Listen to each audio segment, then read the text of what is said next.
नमस्कार मित्रांनो, तर आज आपण बनवणार आहे कटाची आमटी। ह्याच्यासाठी मी डाळ उकडून घेतलेली आहे, त्याला मग आपण गाळून घ्यायचं। मग आपण कढईमध्ये तेल घेतलेलं आहे, त्याच्यामध्ये मी लसूण टाकले, लसूण चांगलं परतून द्यायचं। मी त्याच्यामध्ये मग कढीपत्ता टाकलेला आहे आणि जिरी मोहरी टाकते।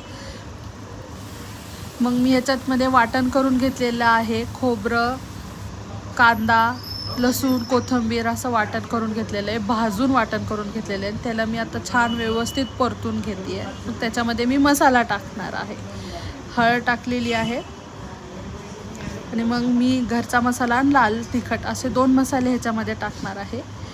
लाल तिखट आणि घरचा मसाला टाकला ना की आपल्या कटाच्या आमटीला खूप छान फ्लेवर येतो आणि टेस्ट येते। हे झालं की मग डाळ जी मी गाळून घेतली होती त्याचं जे पाणी आहे, हरभऱ्याची डाळच घ्यायची, त्याचं पाणी मी ह्याच्यामध्ये टाकते आहे। आणि मग ह्याला 10 ते 15 मिनटं किंवा 10 मिनटं जरी आपण उकळलं तरी आपली कटाची आमटी रेडी झालेली आहे। थोडासा चवीपुरता गूळ टाकायचा, कटाची आमटी रेडी।